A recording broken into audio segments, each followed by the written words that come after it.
Hello students, welcome back to my channel in MLT zone. मैं रविंद्र कुमार आज आपको पढ़ाने जा रहा हूं एंटीकोगुलेंट्स। देखते हैं एंटीकोगुलेंट्स क्या होते हैं, उसमें कौन कौन सा टेस्ट होता है, सारे के बारे में हम लोग चलिए। एंटीकोगुलेंट, एंटी और कोगुलेंट। देखिए एंटीकोगुलेंट होता क्या है, तो ब्लड को कोगुलेट नहीं होने देगा। ठीक है, कोगुलेट होने से बचाता है, उसे क्या बोलते हैं? एंटीकोगुलेंट। मतलब कोगुलेशन होने ही नहीं देगा, क्लॉट होने ही नहीं देगा, उसे क्या बोलेंगे? Anticoagulant. An anticoagulant is a substance that prevent or delay blood clotting by interfering with one or more steps of the coagulation process. ठीक है, देखिए एंटीकोगुलेंट का काम क्या है? जैसे क्लॉटिंग फैक्टर होते हैं, ठीक है, 13 क्लॉटिंग फैक्टर होते हैं। अब क्या होता है, इससे ये इसको रिएक्शन कराएगा, फिर इससे ये, फिर इससे ये, फिर इससे ये। इस तरह से क्या होता है कि हमारा ब्लड एक दूसरे को रिएक्शन करा करके ब्लड को फाइनली क्या कराता है? क्लॉट करवा देता है। करवाता है, क्लॉट करवा देता है। अगर बीच में से किसी एक को अगर हटा दिया जाए, बीच में से अगर किसी एक को अगर हटा दिया जाए तो क्या होगा? इस दोनों में रिएक्शन होगा ही नहीं, और जब नहीं होगा तो क्या होगा? क्लॉट नहीं होगा। यानी कि ब्लड क्लॉट को रोकने का काम कौन करता है? तो एंटीकोगुलेंट काम करता है। ठीक है, example heparin, EDTA, sodium citrate, warfarin, ये सब है। ये सारे के सारे किसका नाम है? तो एंटीकोगुलेंट का नाम क्या है? ये एंटीकोगुलेंट है। ईडीटीए एंटीकोगुलेंट है। पूछेगा सर ईडीटीए क्या होता है, इसका फुल फॉर्म क्या होता है? तो इसका फुल फॉर्म होता है ethylene diamine tetra acetic acid, आगे लिखा हुआ है। चलिए next, many haematological test required unclotted blood. देखिए अनक्लॉटेड ब्लड का बहुत सारे हेमेटोलॉजिकल टेस्ट होते हैं, बहुत सारे हेमेटोलॉजिकल टेस्ट होते हैं जो कि क्लॉट ब्लड से नहीं कर सकते। ठीक है, तो इसके लिए हम लोग यूज में लेते हैं anticoagulant. For various purpose a number at different anticoagulant are available. अब देखिए बहुत सारे टाइप के एंटीकोगुलेंट होते हैं, जैसे यहाँ पे लिखा है ना जी, एडीटीए, सोडियम साइट्रेट है ना, सोडियम फ्लोराइड, पोटेशियम ऑक्सलेट, ये बहुत सारे टाइप के होते हैं। ठीक है, तो सबके बारे में हम लोग जानेंगे। चलिए एक चीज और, एक बात जान लीजिए आप लोग, एक चीज देखेंगे आप लोग, बता देते हैं। जैसे मान लीजिए एक ट्यूब है, एक ट्यूब है, इसमें हम लोग ब्लड लेते हैं। क्या लिए? ब्लड ले लिए। एक दूसरा ट्यूब है, इसमें भी हम लोग क्या करेंगे? ब्लड लेंगे। ठीक है, अब देखिए अगर ये ट्यूब एंटीकोगुलेंट है, जैसे मान के चलिए कोई एंटीकोगुलेंट ईडीटीए है ना, ईडीटीए वाला ये ट्यूब है, और ये क्या है? इसमें सिर्फ ये ट्यूब है, इसमें कोई एंटीकोगुलेंट नहीं है। ठीक है, अब क्या होगा? इसमें जो ब्लड रखेंगे ये क्या है? प्लेन है। क्या है? प्लेन है। इसमें कोई एंटीकोगुलेंट नहीं है, इसमें एंटीकोगुलेंट है। अब क्या होगा? दोनों में मान लीजिए ब्लड लिए, दोनों में ब्लड रखे, अब क्या होगा? ये जो है इसमें इसमें ब्लड क्लॉट हो जाएगा ना जी, इसमें कुछ है ही नहीं, तो क्या होगा? ब्लड क्लॉट हो जाएगा। और इसमें है ईडीटीए यानी एंटीकोगुलेंट इसमें है। अब एंटीकोगुलेंट का काम क्या है कि अगर ब्लड इसमें रखते हैं तो एंटीकोगुलेंट का काम है उसे क्लॉट नहीं होने देना। ठीक है, तो इसमें क्या होगा? ब्लड क्लॉट नहीं होगा। अब देखिए ये दोनों वाइल को अलग अलग ले, फिर इसको अगर मान के चलिए प्लेन वाइल में, ये है प्लेन वाइल। ठीक है, अब प्लेन वाइल क्या होगा? क्लॉट हो जाएगा, ब्लड क्या हो जाएगा? नीचे में क्लॉट हो जाएगा। और जब नीचे में क्लॉट हो जाएगा ब्लड, तो देखेंगे ऊपर में एक वाटर जैसा ऐसे दिखाई देगा। ठीक है, एक वाटर जैसा, जिसको बोलते हैं हम लोग सीरम। क्या बोलते हैं? सीरम बोलते हैं। ठीक है, और ईडीटीए में अब देखते हैं। ठीक है, अब ईडीटीए में अगर देखेंगे, ये हो गया ईडीटीए। कौन सा हो गया? ईडीटीए भाई। इसमें भी हम लोग क्या करेंगे? ब्लड ले लिए, ब्लड ले लिए। अब कुछ टाइम बाद इसे सेंट्रीफ्यूज अगर करते हैं, सेंट्रीफ्यूज जब करेंगे तब क्या होगा? इसमें भी देखेंगे कि आरबीसी जो है इस तरह से, आरबीसी जो है नीचे में बैठ गया है। ठीक है, प्रेसिपिटेट हो जाता है, नीचे में आरबीसी क्या हो जाता है? बैठ जाता है। और ऊपर में इसमें भी वाटर जैसा दिखेगा आपको, वाटर पार्ट जैसा, है ना। तो इसको बोलते हैं हम लोग प्लाज्मा। इसको क्या बोलेंगे? प्लाज्मा। तो इससे मुझे क्या समझ में आया? इससे मुझे क्या समझ में आया बताइए जरा, कि अगर एंटीकोगुलेंट वाइल रहेगा एंटीकोगुलेंट भाइल रहेगा तो इससे मुझे क्या मिलेगा? अगर एंटीकोगुलेंट भाइल रहेगा तो क्या मिलेगा? बोलिए जल्दी से। प्लाज्मा। क्या मिलेगा? प्लाज्मा। अगर यही प्लेन भाइल रहे तो क्या मिलेगा? सीरम। यानी कि प्लेन भाइल में हमेशा सीरम और एंटीकोगुलेंट अगर भाइल रहे तो प्लाज्मा। ठीक है, चलिए नेक्स्ट देखते हैं हम लोग। Next anticoagulant. देखिए इस तरह से भाइल रहेंगे, जैसे EDTA हो गया, हेपेरिन हो गया, सोडियम फ्लोराइड हो गया, सोडियम साइट्रेट हो गया, डबल ऑक्सीलेट एस, बहुत सारे होते हैं। ठीक है, सबके बारे में हम लोग एक एक करके पढ़ेंगे। चलिए नेक्स्ट देखते हैं क्लॉटिंग फैक्टर। अभी जस्ट बोले थे कि क्लॉटिंग फैक्टर होते हैं और यही जिम्मेदार है कि ब्लड को क्लॉट करवाने का काम करते हैं, है ना। अगर ये सारे के सारे क्लॉटिंग फैक्टर, मान लीजिए किसी एक को हम ब्रेक कर दिए, इसको ब्रेक कर दिए, बताइए अब क्या काम करेगा? तो ब्लड क्लॉट होगा ही नहीं, ब्लड क्लॉट नहीं होगा।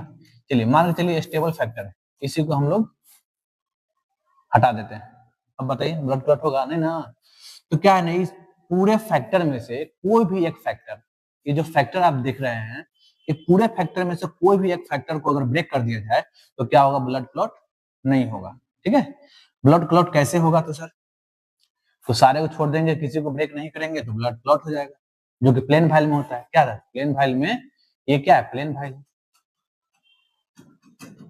प्लेन भाइल में क्या होता है? इसमें कुछ नहीं होता है, कोई एंटीकोगुलेंट नहीं होता है, तो इसमें क्या हो जाएगा? यहाँ पे आरबीसी नीचे में आ जाएगा, ऊपर में सीरम आ जाएगा। क्या आ जाएगा? सीरम। ठीक है, अब एंटीकोगुलेंट अगर भाइल लेते हैं तो उसमें क्या होता है? प्लाज्मा ऊपर में आ जाता है। ठीक है, चलिए तो इसके बारे में एक वीडियो बना चुके हैं। ठीक है, चलिए अब नेक्स्ट देखते हैं कैरेक्टर, इसके कैरेक्टरिस्टिक्स ऑफ एंटीकोगुलेंट के बारे में। सबसे पहला है, देखिए सबसे पहला क्या है? It most not change the size of cell. अब ऐसा भी एंटीकोगुलेंट नहीं लेंगे जो हमारा आरबीसी का जो साइज होता है, ये मान लीजिए साइज आरबीसी का, ठीक है, अब इसको वहीं अगर चेंज कर दे, ऐसा ऐसा एंटीकोगुलेंट ले ले जिसके साइज को अगर चेंज कर दे तो क्या होगा? रिजल्ट गड़बड़ हो सकता है। इसलिए ये सब जरूरी है, ऐसा एंटीकोगुलेंट लेंगे जिसके साइज पे कोई इफेक्ट ना पड़े। ठीक है, next not cause haemolysis, haemolysis भी नहीं होना चाहिए। Keep blood in fluid condition, blood को फ्लूइड कंडीशन में होना चाहिए। ऐसा नहीं कि एंटीकोगुलेंट में मिला दिया और अच्छे से नहीं मिला है तो क्या होगा? अगर अच्छे से नहीं मिलाएंगे तो क्या होगा? ब्लड क्लॉट कर जाएगा। ठीक है, उसी तरह से study of various constituents of blood component, study of coagulation, preservation of blood in bank, fixed and single daily use, it should be soluble in blood, है ना, इस सारे दिए हुए हैं। जैसे मान के चलिए अगर हम एक ट्यूब है, चलिए आपको अभी समझ में आ जाएगा। देखिए ये ट्यूब है, ठीक है, अगर इस ट्यूब में EDTA का है, मान लेते हैं क्या है?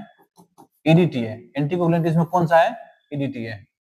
अब देखिएगा ट्यूब में के सरफेस पे, इस सरफेस पे देखिएगा, इस सरफेस पे एंटीकोगुलेंट का जो वाटर ड्रॉपलेट जैसा आपको दिखाई देगा, जो एंटीकोगुलेंट इसमें होते हैं वाटर ड्रॉपलेट जैसा दिखाई देगा। अब इसमें रखना है मुझे ब्लड, तो सर अगर इसमें ब्लड रखेंगे तो कैसे आप कह देते हैं कि सर क्लॉट कर जाएगा? जब इसमें रखेंगे तो क्लॉट नहीं करेगा, है ना। तो ऐसा नहीं है। देखिए हो सकता है अगर बनाते समय डिफेक्टिव इसमें हो जाए, है ना, बनाते समय इसमें एंटीकोगुलेंट EDTA डालना ही भूल गया होगा तो भी हो सकता है ना दिक्कत।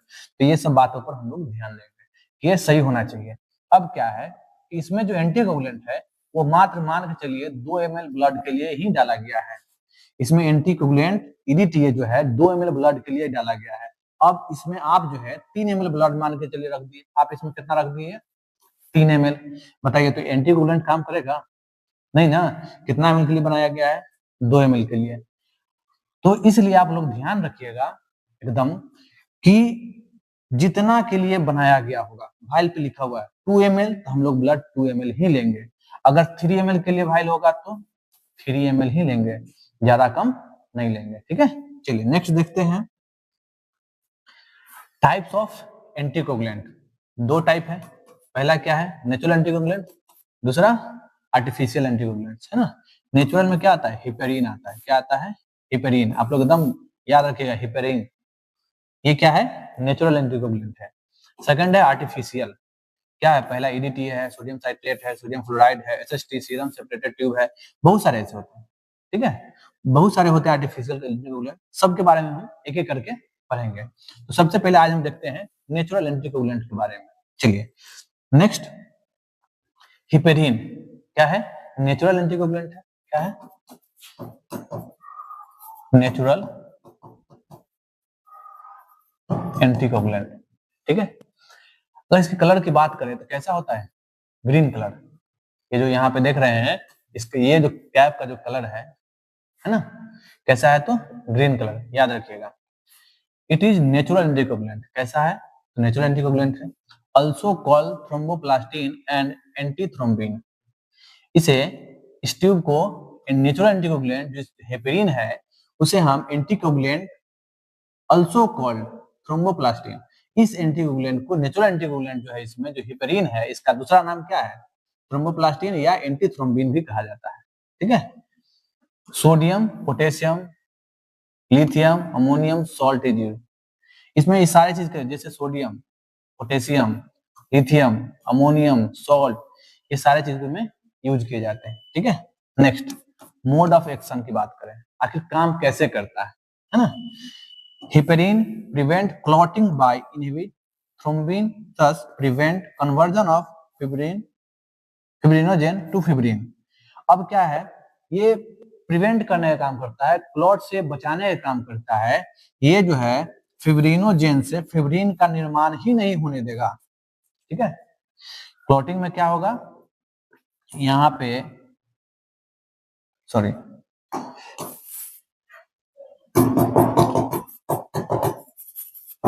फिब्रिनोजेन से फिब्रिन बनता है, फिब्रिनोजेन से फिब्रिन बनता है।